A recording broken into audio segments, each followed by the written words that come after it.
over some WWE last night. Raw was pretty crazy. There's a lot of stuff that happened, so I'm gonna go over some of that stuff right now. Now, if this is your first time here, make sure you subscribe to the page. We are actually at 800 subscribers. That's actually very exciting for me because I didn't think we were going to grow so fast with all the content that we've been posting. So thank you so much for everyone who's been supporting the channel. And if you like WWE merch, I do have an affiliate link below for you guys to check out. And if you want to see more of my content besides YouTube, I also have Instagram and TikTok. I mainly post more on Instagram just because, I don't know, I just like to post there. But by the way, on Instagram, we are almost at 5,000 followers on Instagram. So if you want to shoot that follow as well, you can check that out on this link as well below, or you can just look right here. But anyways, let's get straight to it. Start off with Jey Uso might be turning heel. That's gonna be crazy. So I don't know if you guys saw that Jey Uso has been having these trust issues recently with everyone on Raw. So this week, sorry, not AJ, LA Knight has been having this thing. He's like, I'm gonna do it alone. I'm gonna beat them up. No big deal. And this trust issue has been going on there, and Jey Uso ends up leaving because I guess LA Knight just like I guess basically moved out of the way when Bronson hit Jey. So Jey kind of took that seriously and kind of was like, screw this. You saw what happened, stuff like that. So now in the end of it, what happened at the end of the show? Jey and Jimmy Denham did helping out Braun and Braun Breaker. Oh, sorry, helping out LA Knight in the end. But of course, it didn't turn out that way in the end because Jey, of course, Jey ended up spearing LA Knight, which was crazy because even though LA Knight has saved Jey so many times, there's actually videos of them saving him many times. In the end, Jey just spears LA Knight again. So it's gonna this gonna be two things, right? It could be a character development process where he's just kind of figuring out what he wants, and because Roman kind of gave him some advice not to trust anyone, so he's probably having that development. Or he could just go full on heel and just be the bad guy. I don't think that might happen because of the merch and what he does for the crowd. Being heel would be pretty hard.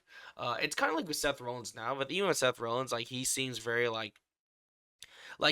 he's a bad guy, but you can't help to sing his song, right? And it's like that with Jey. It's that like he has his Yeet song, and you just can't say boo to that.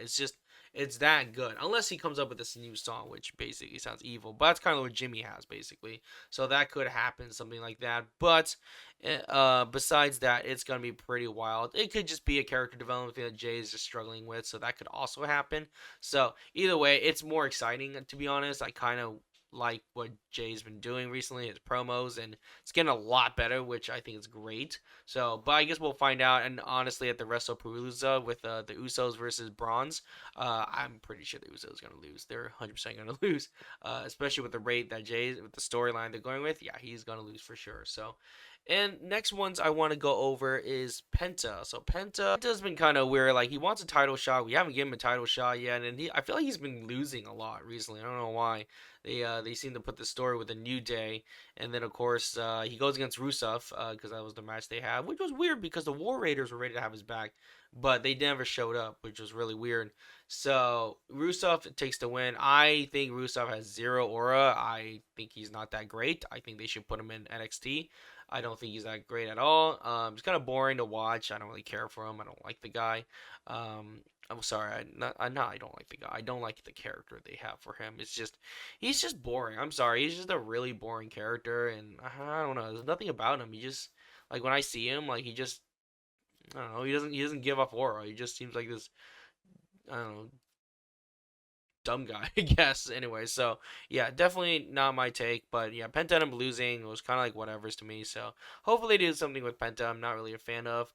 Now, one thing was really interesting with Lyra's direction. I love what they're doing with Lyra because I'm so glad that they pushed Lyra out of the Intercontinental Championship title because now she can go for the women's title and it's gonna be really cool. And I can't wait to see Lyra's growth because man, she's gonna beast it, and I love what she's doing now anyway. So Nikki Asuka, I don't even know what they're doing with Nikki. To be honest, I feel like Nikki's just losing every time. I guess they're just using her just to basically pump up the women's stars, and I did think Nikki did mention something like that as boosting up the women, making sure they get their reign of titles or matches and just to boost them up, right? So I think that's what Nikki's mainly there for. But it is kind of kind of dumb how we see her lose like every single week, man. But hey, kudos to her for keeping up with it. She's doing great, and now they're teasing a Rhea and Nikki match against the Kabuki Warriors, so that should be fun to watch. And I think by the end of it, they're probably gonna have like an EO custody match, which would be hilarious. That was a really good promo for sure.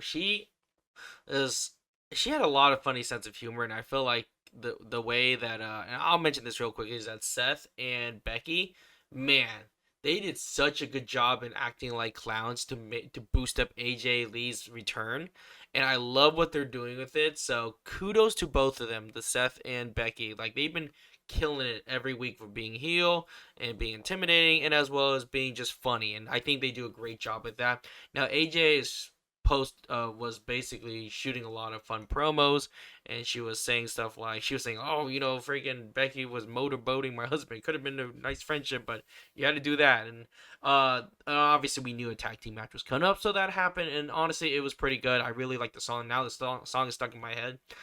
I play it all the time on my freaking Spotify now. So yeah, thanks, AJ. So yeah, Raw was pretty damn good this week. I actually really enjoyed WWE Raw for the most part. Obviously, some things I didn't really enjoy, but overall, I thought that was pretty good. But let me know in the comments what you guys think about it, and see you guys next video. Peace.